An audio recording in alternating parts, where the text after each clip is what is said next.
بسم اللہ الرحمن الرحیم۔ السلام علیکم ناظرین، میں طارق اسماعیل ساگر آپ کی خدمت میں کچھ ضروری گزارشات کے ساتھ حاضر ہوں۔ ناظرین کرام، جماعت اسلامی کے سربراہ جناب سراج الحق صاحب نے آج ایک بڑی اہم سٹیٹمنٹ دی ہے، جس میں انہوں نے کہا کہ افغانستان سے نکلنے والے جو غیر ملکیوں کو پاکستان میں بسانے کے نتائج خطرناک ہوں گے، اور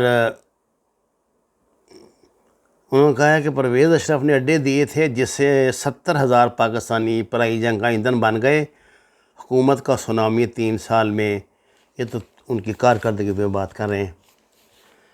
گزارش یہ ہے کہ میں نے بھی اس سلسلے میں ایک ویڈیو بنائی تھی، جس میں نے بتایا کہ انڈیا نے، ترکی نے، انہوں نے انکار کر دیا تھا کہ نہیں جناب، ہم آپ کی مہمان نوازی سے قاصر ہیں، ہمارے ہاتھ بندھے ہیں، آپ مہربانی فرمائیں، جہاں پہلے آپ نے قطر کے ڈیزرٹس میں بنائے ہوئے اڈے، وہاں ان کو بھی رکھتے جائیں، وہاں سے لیتے جائیں، اور آپ کے ذرائع ایسے ہیں کہ آپ جہاں سے چاہیں ان کو اٹھا لے جا سکتے ہیں۔ ایسی کیا بات ہے، پاکستان میں ان کا 1-1.5 ماہ قیام ہی کیوں ضروری ہے؟ اصل میں وہ جو کہتے ہیں نا کہ دودھ کا جلا جو ہوتا ہے نا، وہ چھاچھ کو پھونک پھونک کے پیتا ہے۔ دیکھیے، لوگ، کچھ دوست مجھے کہہ رہے ہیں کہ نہیں، آپ خام خواہ اشتعال دلا رہے ہیں، ایسا کوئی معاملہ نہیں ہے، ہم پابند ہیں انٹرنیشنل معاہدوں کے، ہم ان کو ٹرانزٹ دینے کے پابند ہیں، فلاں ہم نے معاہدہ کیا ہے، فلاں۔ ان معاہدوں، یہ معاہدے کیا حیثیت رکھتے ہیں، کیا اہمیت رکھتے ہیں؟ اگر کوئی پاکستانی جو تھوڑا بہت معاملات کا علم رکھتا ہے، جب اس طرح کی باتیں کرے تو اس کے مطلب عقل پہ ماتم ہی کیا جا سکتا ہے کہ کشمیر کے حوالے سے کتنے معاہدے ہوئے، کون سے معاہدے پہ عمل ہوا ہے، یہ فائر بندیاں کتنی ہوئی ہیں، کس پہ عمل ہوا ہے؟ مجھے آپ بتا دیں، ایک معاہدہ بتا دیں، پتہ نہیں پاکستان نے چائنا کے ساتھ دنیا کے ملکوں کو ہزاروں میمو لکھے ہوں گے، ہاں جی، کہاں گئے سارے؟ تو یہ فضول باتیں ہوتی ہیں، یہ باتیں ہوتی ہیں کمزور ملکوں کے لیے۔ مثلاً فیٹف ہے، فیٹف ہم سے ایسی باتیں منوا رہا ہے جو عام حالت میں، میں مثال تو بڑی عجیب دینے لگا ہوں، لیکن اس کے علاوہ اس سے زیادہ مناسب مجھے لفظ نہیں مل رہے۔ ناظرین کرام، درخواست ہے کہ ہمارے اس چینل کو سبسکرائب کریں، لائکس دیں، اور سچ کے سفر میں ہمارا ساتھ دیں۔ میں آپ سے عرض کر رہا تھا کہ میں انتہائی جو مناسب الفاظ ہیں وہ استعمال کر، ہمارے ساتھ تو یہ فیٹف وہ سلوک کر رہا ہے جو سیکس سلیوز جو ہوتی ہیں نا، وہ بھی گوارا نہ کریں، جو اپنے جسموں کو سگریٹ سے جلوا لیتی ہیں نا، اس سے بھی برا سلوک فیٹف ہمارے ساتھ کر رہا ہے۔ ایک بات کی جسٹیفیکیشن ہے ان کے پاس، آپ کو شاید اس بات کا علم نہیں ہے۔ گورنمنٹ نے پچھلے میرے خیال ہے جولائی سے شروع کر دیا ہے، یہ بڑا شور ڈال رہے تھے کہ باہر سے پاکستانیوں کا پیسہ بہت آنے لگ گیا ہے، ماشاءاللہ، یہ ہو گیا، وہ ہو گیا۔ بڑی اچھی بات ہے جی۔ اب چونکہ یہ ہماری کامیابی تھی تو دشمن تو ایک لمحے کی غفلت نہ کرتا۔ اب پاکستان کا قانون یہ بن گیا، اگر آپ کا بیٹا، بھائی، بچہ جو باہر کام کرتا ہے 1 لاکھ روپیہ بھیجتے ہیں نا، تو اس میں سے اگر آپ فائلر ہیں تو 1,000 روپیہ، یعنی 1%، اگر فائلر نہیں ہیں تو 2% کٹے گا۔ عموماً جو لوگ یہ گئے ہوتے ہیں نا مڈل ایسٹ میں زیادہ تر، یا دوسرے ممالک میں بھی میں کہتا ہوں، ان کے والدین بیچارے بوڑھے لوگ ہیں جن کو وہ کما کے بھیجتے ہیں۔ 1 لاکھ روپے میں سے اگر 2,000 روپے کٹ گئے تو کون الو کا پٹھا آپ کو اگلی مرتبہ پیسے بھیجے گا بینکوں کے ذریعے؟ بتائیے نا مجھے، کوئی ہے انصاف وصول؟ اس کو یہ کہتے ہیں جی ود ہولڈنگ ٹیکس۔ چونکہ میرا کٹا ہے تو میں کہہ رہا ہوں آپ کو، میں تو فائلر ہوں، میرا تو 1% ہوا، لیکن 90% لوگ نان فائلر ہیں، جن کے باہر سے، جن کے امداد کی صورت میں ان کے بچے یا جو کما کے بھیجتے ہیں جی ان کو۔ یہ کہاں کا انصاف ہے؟ کیا مطلب وزیر اعظم کو اس بات کا علم ہے؟ کیا وہ یہ چاہتے ہیں کہ ہمارا یہ سلسلہ بھی ختم ہو جائے؟ آپ نے پہلے بڑا شور مچایا تھا نا کہ جی باہر سے بڑا ریمیٹنس آ رہا ہے، یہ ہو رہا ہے، وہ ہو رہا ہے، تو یہ جی بسم اللہ انہوں نے کر دی ہے۔ انشاءاللہ تعالی اب آپ کو اگلے مہینے سے پھر پرانی اوقات پہ آپ آ جائیں گے، اور آپ لوگوں کو مجبور کر رہے ہیں کہ دوسرے ذرائع سے پیسے بھیجیں، اور جب دوسرے ذرائع سے پیسے آئیں گے تو فیٹف آ جائے گی میدان میں کہ جناب آپ نے تو ہنڈی کا کام شروع کر دیا پاکستان میں۔ دیکھیں نا یہ ہمارے ساتھ کیسا شیطانی کھیل کھیلا جا رہا ہے، اور ہماری حکومت کھیلتی ہے۔ پلانر کون ہے؟ اس کے پلانر کون ہے؟ اس کے پلانر ہیں آئی ایم ایف کے ٹاؤٹ، ان کے تنخواہ دار ملازم، جیسے حفیظ پاشا تھا جو بھاگ گیا ہے۔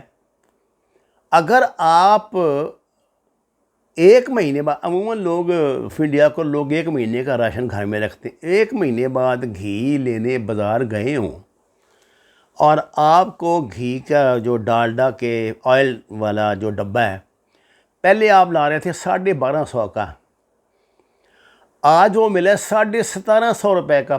500 روپے آپ نے کتنے پہ بڑھائے ہیں؟ 1200 پہ۔ 1200 پہ 500 بڑھانے کا مطلب ہے قریباً 50%، کیونکہ اس پہ آپ نے 17%، وہ بھی ڈیوٹی بھی تو لینی ہے، اور بھی بڑے کنجر خانے ہیں نا۔ اس کا کیا فائدہ ہوگا؟ آپ کی جو کوششیں ہیں وہ الٹا اثر ان کا شروع ہو جائے گا۔ میں آپ کو بتاتا ہوں اس کا نتیجہ کیا نکلتا ہے۔ میرے ایک دوست ہیں، وہ ہمارے دھندے سے وابستہ ہیں جرنلزم کے، بیچارہ کسی اخبار میں کام کرتا تھا، تنخواہ تو دیتا کوئی نہیں، تو میں نے اس کو مدد کر کے، دوستوں نے اس کو کہا کہ تم نہ یہ تھوڑا بہت کام جانتا تھا، یہ سموسوں کی ریڑھی لگا لیا کرو۔ یہ بچے نہیں جو سموسے اور یہ کھاتے، یہ چپس وغیرہ، جو اس بیچارے نے کام شروع کر دیا، 700-800 روپے کما کے اپنی زندگی چلا رہا تھا، رمضان میں شروع کیا تھا۔ آج میں نے اس کو فون کیا، اس کا حال پوچھا قریباً 1 ماہ بعد، تو وہ سسکیاں لے کے رو رہا تھا۔ اس نے مجھے بتایا کہ ساگر صاحب، تیل یعنی آئل ڈبل قیمت کا ہو گیا پہلے سے، اور گیس جو ہے جو میں جلاتا تھا وہ بھی ڈبل قیمت کی ہو گئی۔ تو ان 2 چیزوں سے میری بچت ہوتی تھی۔ اب مجھے آپ یہ بتائیں کہ میں 700-800 روپے کماتا تھا، اب میں وہی کام اگر کروں، اور اول تو لوگ قیمت چونکہ زیادہ ہوگی لیں گے نہیں، زیادہ قیمت پہ بھی میں دوں تو بھی مجھے 200-250 روپیہ بچتا ہے، تو میری 8-10 گھنٹے میں یہ کام کرتا ہوں، 200-250 روپے میں کیا کروں؟ اب وہ بیچارہ دوبارہ اسی کام پہ شروع ہو گیا، جس میں کبھی 3 مہینے بعد ایک تنخواہ ملے گی، کسی سے 2 مہینے بعد ملے گی۔ غریب آدمی ہے، کوئی پانڈی کا کام بھی اس نے شروع کر دیا ہے، یہ جو لوگوں کے گھر میں ناشتے کھانے پہنچاتے ہیں، یہ والا کام بھی شروع کر دیا ہے۔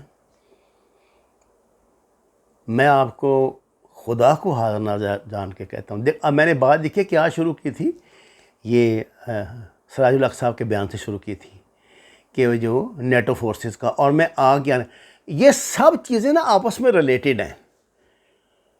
آپ کو تنگ کرنے کے لیے، آپ کو ذلیل کرنے کے لیے، آپ کو مائنڈ اپسیٹ کرنے کے لیے، مجھے آپ بتائیں، آپ اسلام آباد جائیں کسی ہوٹل میں، وہاں 100-150 بندے نے فوجیوں کی وردی پہنی ہوئی ہیں، اور بڑے وہ جناب سمارٹ، اور وہ گروپ کی شکل میں موو کر رہے ہیں اسلام آباد کے شاپنگ سینٹروں میں، فلاں سینٹر میں، یہ سینٹر میں۔ تو آپ کیا رائے دیں؟ کیا ہم نے ماضی میں یہ دیکھا نہیں ہے؟